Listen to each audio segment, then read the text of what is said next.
Bonjour à tous, bienvenue dans cette nouvelle année 2016. Nous sommes très heureux de vous retrouver toujours sur le plateau de The For Women Show. Aujourd'hui, je suis accompagnée de Julia. Coucou Julia. Olivia, coucou, on est là. Bonjour à tous et bonne année 2016. Ravie d'être avec vous. Bonjour, on est là, que vous avez déjà vu dans plusieurs émissions. Exactement. Bonjour Olivia, salut Julia, et bonjour à vous et bonne année 2016. Tous mes vœux les meilleurs. Yeah. Aujourd'hui les filles, on va parler de quelque chose d'assez culturel, assez traditionnel, la dot. Exactement. Alors, on sait que la dot dans la tradition africaine, c'est quelque chose de récurrent qui se fait normalement avant d'être considéré comme marié. Et on sait qu'en général, ce sont les hommes qui dotent leurs femmes. Ouais. Même si dans certains pays, c'est la femme qui dote, comme en Inde par exemple, c'est la femme qui dote son mari. Alors, qu'est-ce que la dot pour vous? On est là, t'es mariée, donc qu'est-ce que la dot c'est tout récent. Mais pour moi, la dot, en fait, c'est une démarche que le mari, le futur mari, fait envers la famille de sa future femme. Donc aussi bien du côté paternel que du côté maternel. Après, je parle du cas du Congo, où ça se passe comme ça. Peut-être que c'est différent dans d'autres pays. Mais parce qu'au Congo, en fait, on sépare la famille paternelle et la famille maternelle. Parce que chacun, on va dire, a des demandes à faire au futur mari de leur fille. Voilà. Donc pour moi, la dot, voilà, c'est déjà ça, quelque chose de symbolique. Après, c'est vrai que de nos jours, ça change, c'est plus modernisé, mais bon, ça on verra, on en parlera un peu plus en détail. Ah oui, non mais parce que avant, il s'agissait de quoi? Il s'agissait de quelques colas, de la bière, de Dame Jeanne par exemple. Ouais, exactement. Mais maintenant, j'ai lu quelque part qu'il y a un homme qui se plaignait parce que on lui demandait pour la dot, donc la liste de mariage, on lui demandait une antenne parabolique, avec un décodeur, avec un mois d'abonnement payé et une télé plasma. Non mais là, par contre, stop, sincèrement stop. Là, ça devient complètement une monétisation, voire même de la dot, alors que normalement, c'est censé être un acte symbolique qui a même une triple légitimité légale, coutumière et même religieuse, puisque lorsqu'on est doté, on est considéré comme marié. Et puis, il y a une liste après qui va accompagner l'apport de biens de la famille du futur époux envers celle de la femme. Mais tout ce qui est technologique, décodeur, abonnement, voire même des chaussures de luxe ou autres, non, là, ça devient quand même, pour moi, personnellement, je trouve une escroquerie, voire même une monétisation et augmenter le prix de la fiancée pour ça. Je suis d'accord. Faudrait pas non plus exagérer. Je suis d'accord, parce que c'est vrai que ça fait se sentir comme un objet un peu, parce que voilà, on met un prix sur toi, en fait, en fonction de... au Congo, par exemple, en fonction de la couleur de ta peau, en fonction du nombre d'années d'études que tu as pu faire. Mais c'est ça quand même, si tes parents ont investi sur toi, que tu as fait de grandes études, voilà, t'es allé à l'étranger, t'es allé en France, tu ne pèses pas petit, quoi. Non, je suis d'accord, et c'est tout à l'honneur de la femme d'ailleurs, mais il faut pas exagérer, comme tu disais tout à l'heure, les choses comme les antennes paraboliques, les chaussures de luxe. Au bout d'un moment, faut arrêter. Il faut savoir faire la part des choses. Il faut savoir faire la part des choses, exactement. Il faut savoir mettre en valeur votre fille, mais pas non plus se sentir ridicule, parce que la famille du mari, comment elle va le prendre? Je ne sais pas si ces personnes-là y pensent, en fait. Ils vont se dire, mais attends, c'est quelle famille? Parce que si on demande des choses comme ça, au bout d'un moment, on passe quand même pour des affamés un petit peu. Et puis... Donc,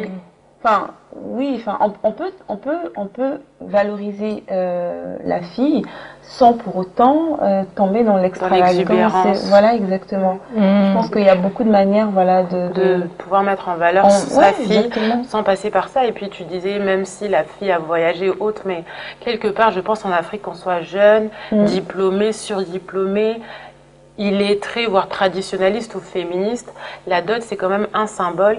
Et il y a très peu de femmes africaines mariées qui ne sont pas dotées. À part peut-être, j'ai vu qu'au Burkina Faso et en Côte d'Ivoire, la dot était complètement interdite dans le code d'obligation.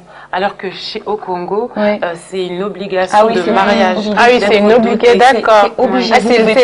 C'est légal, alors, d'accord. Vous ne pouvez pas passer à la mairie Non. Le maire, il demande au père. Ah, d'accord. Enfin, mon père, est-ce que vous êtes sûr que vous avez reçu la dot et le père doit dire oui. D'accord. Voilà. Ah oui, c'est carrément dans le code civil. C'est obligatoire. Et moi, je pense que oui, c'est normal. Après, bon, au Congo, par exemple, traditionnellement, la dot, c'est une valeur, c'est 50 000 francs CFA et puis d'autres trucs, comme par exemple, comme on dit, Dame Jeanne de vin, etc. Mais bon, faut pas non plus exagérer. 50 000 francs CFA, c'est pas non plus. Enfin, je pense que c'est peu. Mais après, faut pas non plus que ça devienne quelque chose de, comme tu disais, Julia, d'exagéré, d'extravagant, qui permet même d'extrapoler jusqu'à des dimensions de parabolique dentaire.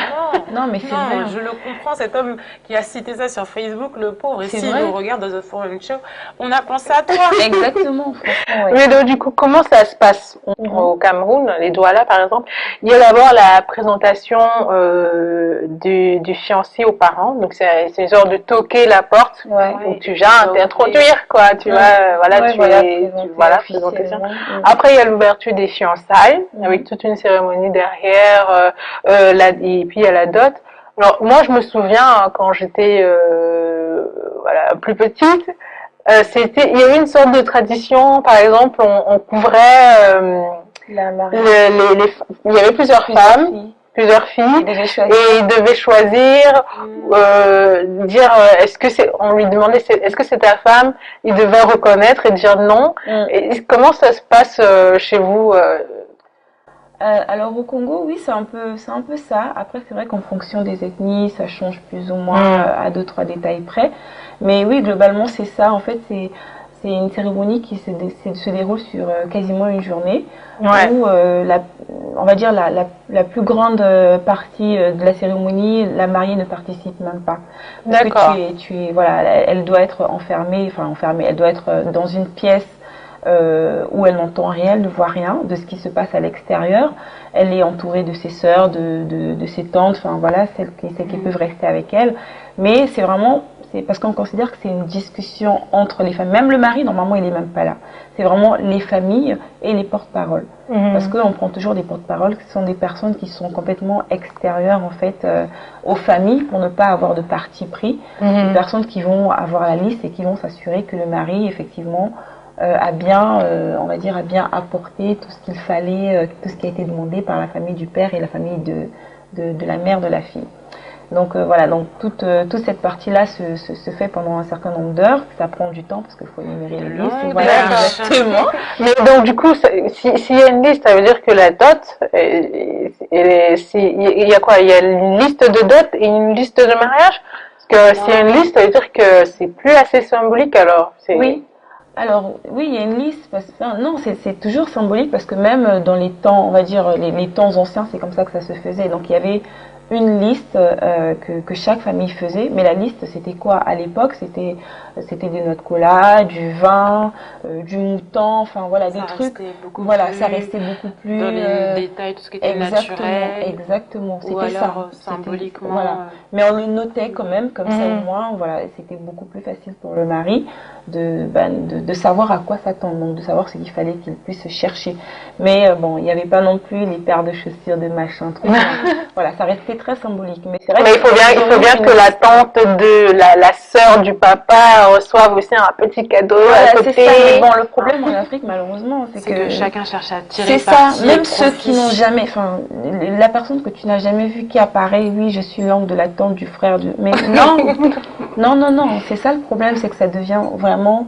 Enfin, ça devient vraiment un peu l'occasion, on va dire, pour tout le monde de se manifester et d'avoir un peu sa part, alors que c'est une personne qu'on ne connaît ni d'Ève ni d'Adam, quoi. Les filles, est-ce que la femme doit participer au paiement de sa propre dot? Pour moi, non. Non et non. Une femme ne doit pas. Non, mais une femme ne doit pas participer à sa. Je suis désolée. C'est comme si je t'aidais à m'épouser. Enfin, non. Après, il faut faire une distinction entre participer à la cérémonie et participer à la dot. Parce que la dot, c'est vraiment le symbole. C'est le mari, c'est toi. Si tu veux m'épouser, ok. Mais gère ça avec mes parents. Une fois que ça sera bon, après, pour la cérémonie, pourquoi pas. je oui, travaille. la cérémonie, c'est sûr, c'est les deux familles qui sont combinées. Exactement, qui contribuent. Donc là, moi, ça me dérange absolument pas. Ça me fait au contraire même plaisir de participer, voilà, pour que la fête soit belle et que les gens soient contents. Mais à la dot, hors de question. Donc, Julia, toi, t'es un peu mitigée. Un peu mitigée. Si la dot est beaucoup trop lourde ou un peu très conséquente par rapport à la famille et toutes les demandes faites, pourquoi pas pour aider et accompagner son futur conjoint? Parce que quelque part, la dot, ça a quand même une demande, une liste qui est faite et ça diminue même le patrimoine du ménage. On n'est même pas encore ensemble que ça alourdit déjà le foyer, le futur foyer dans lequel on va entrer. Mais dans ce cas-là, moi je pense que c'est aussi, si ton mari, il voit effectivement que la liste est trop lourde pour lui, vous en parlez et c'est à toi de faire la démarche envers tes parents, de voir dans quelle mesure, voilà, on peut de temporiser un petit peu, d'atténuer légèrement. Voilà, mais là, ça va se faire sur la liste. Et donc, du coup, dans tous les cas, toi, tu n'auras pas participé parce que tu auras aidé justement à ce que la liste soit beaucoup diminuée. Donc, quand la dot est donc payée, donc vous êtes considéré comme marié. Bon, après, dans la société, donc civiquement, vous n'êtes pas marié, mais donc quand la dot est payée et que les deux familles sont d'accord, vous êtes mari et femme. C'est ça. Dans la tradition, dans la culture. Oui, reconnu comme mari et femme. Exactement. Oui. Là, l'alliance a été faite, l'engagement entre les deux familles aussi, c'est reconnu aux yeux de tous. Légalement, ça dépend des pays, mais traditionnellement, oui. Et ensuite, il y a certains également qui peuvent directement, qui rentrent dans une même maison, ou d'autres qui attendent jusqu'à la célébration du mariage, ou d'autres qui entament déjà une vie. Par exemple, moi, j'ai une de mes grandes sœurs, elle a entamé sa vie et son foyer marital sur sa dot, et puis elle a déjà commencé à avoir un premier enfant, sans même se marier civilement. Oui, exactement, et je pense que c'est traditionnel, encore une fois, hein, c'est accepté puisqu'aux yeux de tous, tes parents, ils ont bu le vin, ils ont porté, on va dire, ta mère, elle a porté le pain de ton mariage, ton père, il a porté le costume. Et donc, voilà, le mariage, il est déjà fait à partir de ce moment-là. Après, c'est plus, nous, peut-être dans nos temps modernes aujourd'hui, on considère que c'est pas encore arrivé jusqu'au bout. Donc, on n'est pas forcément marié pour nous, je veux dire, je pense que personnel, mais oui, non, mais ça c'est plus dans les droits juridiques. Hein. Après, tout ce qui concerne la société, voilà, il faut être marié pour, en cas de malheur, donc de divorce, voilà, que ça puisse être géré. Mais il y a certaines familles qui considèrent que même si tu es marié à la mairie et que tu n'as pas fait la dot, t'es pas marié, quoi, parce que la dot n'a pas été faite. De leur vision, c'est vrai.